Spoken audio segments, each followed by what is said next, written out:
E9 news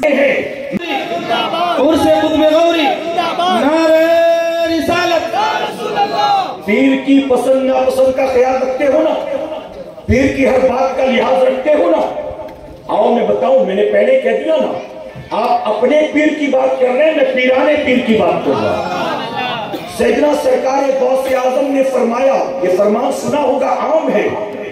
गौसे आजम फरमाते, बेनमाजी को मुसलमानों के कब्रिस्तान में दफन मत करो। आपके गांव में बेनमाजियों का अलग कब्रिस्तान है जी? हमारे कब्रिस्तान में बेनमाजी नहीं, शराबी भी वहीं जा रहा है, जानी भी वहीं जा रहा है, सट्टेबाज भी वहीं जा रहा है। बताइए है कि नहीं? एमडी, कोरेक्स, वाइटनर, चरस, चिलम, गांजे, अफीम, बटन, ये सब कुछ लेने वाला वहीं जा रहा है मरकर। अगर गौसे आजम के मानने वाले तो गौसे आजम ने कहा बेनमाजी को मुसलमान के कब्रिस्तान में दफन मत करो। फरमाते बेनमाजी की वजह से वहां जो पहले से मौजूद है उनको तकलीफ होगी, क्योंकि बेनमाजी पर तो अजाब होना ही होना। तो जब कब्र में उस पर अजाब होगा तो दूसरे कब्र वालों को तकलीफ होगी, इसलिए कहते हटाओ इसको बेनमाजी को मुसलमानों के कब्रिस्तान में दफन मत करना। अब बताइए, गौसे आजम जब ये भी पसंद नहीं करते कि बेनमाजी को मुसलमान के कब्रिस्तान में दफन किया जाए, तो क्या गौसे आजम बेनमाजी की नियाज कबूल कर लेंगे? सुभान अल्लाह। बेनमाजी का नारा कबूल कर लेंगे? बेनमाजियों का लंगर कबूल कर लेंगे? बेनमाजियों का चंदा कबूल कर लेंगे? अरे हमारी अकीदतों की पोजीशन ये है, हम गौसे आजम के नाम पर, गौसे आजम के जुलूस में 11वीं शरीफ के मौके पर हम 4 घंटे पैदल जुलूस में चलने को तैयार हैं, झंडा उठाने को तैयार हैं, नारा लगाने को तैयार हैं, लेकिन गौस के नाना की आंखों को ठंडक पहुंचाने के लिए असर की नमाज पढ़ने को तैयार नहीं। सुभान अल्लाह। वो कहते ना, गुलामी रसूल में मौत भी कबूल है, तो मरने को तो तैयार है, सजदा करने को तैयार है, मरने को तैयार है, नबी की सुन्नत पर अमल करने को तैयार है। ये गुलामी रसूल है। अरे जिनकी तारीख हमारे सामने से गुजरी ना, सिद्दीक अकबर ने नबी की मोहब्बत में जबानी जमा खर्च नहीं किया, बल्कि तारीख गवाह है, सिद्दीक अकबर ने नबी पर अपना तन मन धन सब कुछ कुर्बान कर दिया। सैयदना सिद्दीक अकबर और हुजूर अकरम सल्लल्लाहु अलैहि वसल्लम, मोहब्बत किसे कहते देखो? सिद्दीक अकबर और मेरे आका सल्लल्लाहु अलैहि वसल्लम की उम्र में सिर्फ 2 साल का फर्क है, यानी उम्र के एतबार से सैयदना सिद्दीक अकबर 2 साल छोटे हुजूर अकरम सल्लल्लाहु अलैहि वसल्म। एक मर्तबा मेरे आका सल्लल्लाहु अलैहि वसल्लम सिद्दीक अकबर के घर तशरीफ लाए। मां आयशा सिद्दीका उम्र गालिबन 6 साल थी। आप घर के कोने में बैठी खेल रही थी। मेरे नबी ने आयशा सिद्दीका रज़ियल्लाहु अन्हा को देखा, देखकर फरमाया, अबू बकर ये कौन? सिद्दीक अकबर अर्ज करते, आका ये मेरी बेटी आयशा। मेरे नबी ने फरमाया, आप सोचे 2 साल का फर्क है उम्र में। मेरे नबी ने ऐलान नबूवत फरमाया कितने साल की उम्र में? 40 साल में। कितने साल में? सिद्दीक अकबर ने नबी के हाथ पर इस्लाम कबूल किया। अब अगर मान लीजिए ये उसी वक्त की बात है कि मेरे नबी की उम्र 40 साल और सिद्दीक अकबर की 30 है। मेरे नबी ने आयशा सिद्दीका को देखा, फरमाया ये कौन? सिद्दीक अकबर ने कहा, था मेरी बेटी आयशा। मेरे नबी ने उसी मौके पर कहा, अबू बकर मैं तुम्हारी बेटी आयशा से निकाह करना चाहता हूं। अब देखें, ऐसा भी कोई मुरीद मिलेगा तारीख में? अगर हम अपने 40 साल के पीर साहब को घर लाए और 40 साल के पीर साहब की नजर हमारी 20 साल की बेटी पर पड़ जाए और वो 40 साल का पीर कहे कि बेटा मैं तेरी बेटी से निकाह करना चाहता हूं, तो क्या मुरीद क्या कहेगा? मुरीद का रिएक्शन क्या होगा? मुरीद सोचेगा मेरी किस्मत फूकी थी तो मैं इसको घर लेकर आ गया, ये खामखा मेरी मत मारी गई कि मैं इसको घर लेकर आ गया। 40 साल की उम्र, 2-4 बच्चों का बाप, और कहा मेरी 20 साल बेटी। मेरा पीर कह रहा है अपनी बेटी को मेरे हवाले कर दो, उसकी जिंदगी बर्बाद करूं अपने हाथ से। जरा सोचे कि मुरीद पीर से कितनी भी मोहब्बत करता होगा, लेकिन पीर के इस तकाजे पर मुरीद के दिल में न जाने कैसे कैसे ख्यालात पैदा होंगे कि ये मेरा पीर पता नहीं अजीब आदमी है, ये कैसी बात करता है, क्या मैं इसके निकाह में अपनी बेटी को देकर जिंदगी बर्बाद करूं अपनी बेटी की? ऐ सरकार मदीना के पैगंबरों, लेकिन जब मेरे नबी ने फरमाया अबू बकर मैं तुम्हारी बेटी आयशा से निकाह करना चाहता हूं, अबू बकर जानते थे ये कोई आम आदमी नहीं है, ये अल्लाह के हबीब है और अल्लाह کہ نبی کچھ کہتا ہے اپنی مرضی سے نہیں کہتا، مولا کی مرضی سے کہتا ہے۔ صدیق اکبر بے ساختہ پکار اٹھے، یا رسول اللہ ابو بکر بھی آپ کا ہے، ابو بکر کی بیٹی عائشہ بھی آپ کی۔ سبحان اللہ سبحان اللہ۔ نعرہ تکبیر، نعرہ رسالت، نعرہ رسالت، علماء اہل سنت۔ صدیق اکبر نے اپنا تن من دھن سب کچھ لٹا دیا، اور ایسا لٹایا کہ نبی آخر الزمان نے فرمایا دنیا میں جن جن لوگوں نے مجھ پر جتنے احسانات کیے تھے میں نے سب کے احسان کا بدلہ چکا دیا، تنہا میرا ابو بکر وہ ہے جس کے احسان کا بدلہ میرا مولا عطا فرمائی۔ میرے پیارے آقا کے پیروانوں، تو سیدنا سرکار غوث اعظم جو پیروں کے پیر فرماتے ہیں بے نمازی کو مسلمانوں کے قبرستان میں دفن مت کرو، اپنے پیر کی بات مانو گے، پیروں کے پیر کی بات نہیں مانو گے۔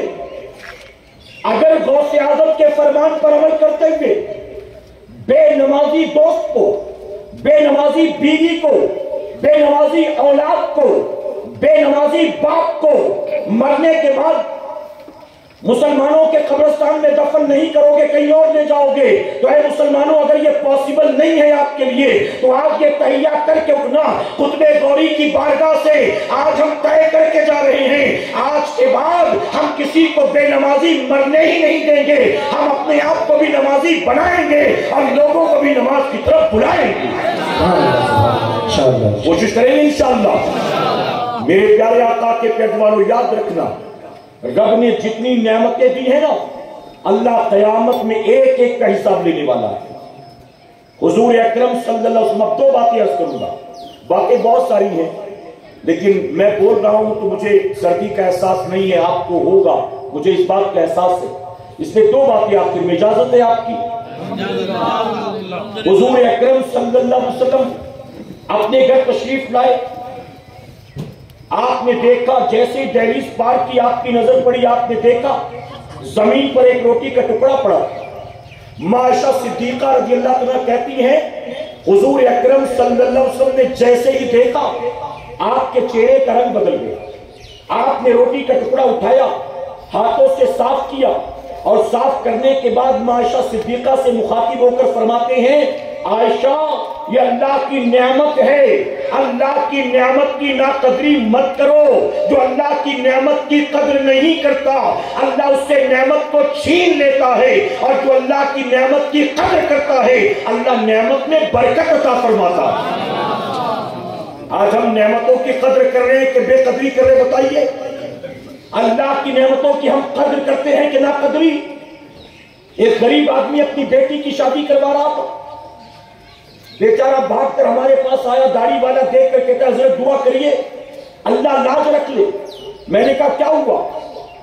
کہتا 300 مہمانوں کو دعوت دی تھی لیکن کھانا 400 کا میں نے بنوایا تاکہ عزت داؤں پر نہ لگے۔ مہمانوں کو دعوت دی 300، کھانا پھر بھی بنوایا سیفٹی میں 400 کا، ابھی 200-250 لوگوں نے کھانا کھایا اور کھانا ختم ہو گیا۔ اب کیا کروں سمجھ میں نہیں آ رہا۔ میرے پیارے آقا کے پیروانوں یہ بتائیے گراؤنڈ ریئلٹی ہے کہ نہیں ہے؟ یہ ہوتا ہے کہ نہیں ہوتا ہے؟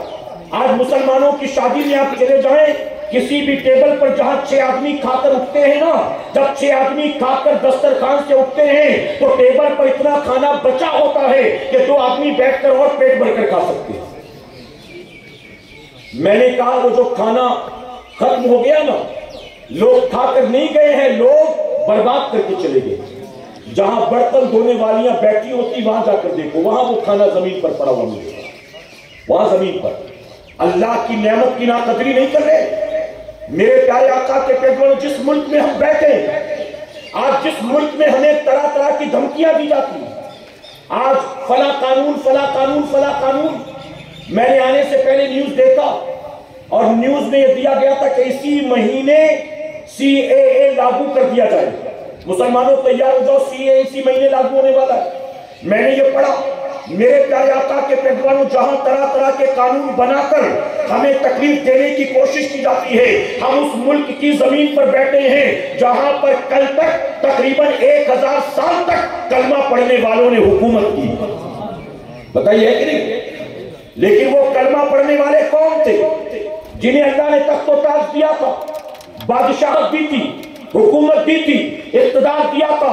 वो कौन लोग थे? वो ऐसे लोग थे जो दिन में लोगों के मामला सुनते थे, अदल इंसाफ करते थे, रियाया परवरी करते थे, वो फैसले अच्छे अच्छे लोगों को सुनाया करते थे। वो दिन को तो बादशाह की कुर्सी पर बैठकर लोगों के मामला को सुनते थे, निपटाया करते थे, और रात का अंधेरा छाता था तो दुनिया से कट कटाकर मुसल्ले पर बैठकर अल्लाह की बारगाह में गिड़गिड़ाया करते थे।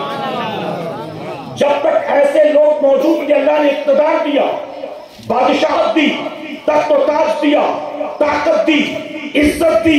लेकिन जब उन्हीं की नस्ल में शराबी पैदा हो गए, जानी पैदा हो गए, कोठे बनाने वाले पैदा हो गए, लौंडियों को अपने महल में बिन निकाह के रखने वाले पैदा हो गए, जब सूद खाने वाले और शतरंज खेलने वाले पैदा हो गए, जब ऐसे लोग पैदा हो गए उन्हीं बादशाहों की नस्ल में, तो अल्लाह तबारक तआला ने अल्लाह की नेमत की नाकदरी करने वालों को तख्त और ताज से उठाया है और लोगों की ठोकरों में डाल दिया।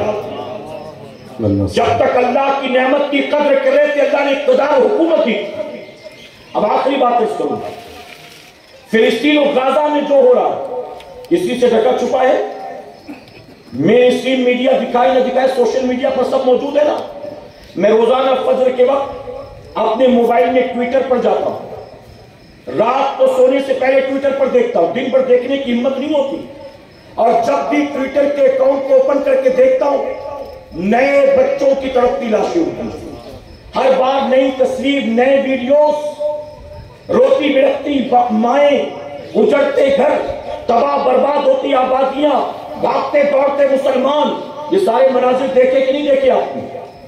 आप दिल पर हाथ रखकर मुझे बताएं, उलमा की मौजूदगी में ये सारी चीजें देखने के बाद आपको तकलीफ होती कि नहीं होती है? जी, दिल में दर्द होता है कि नहीं होता है?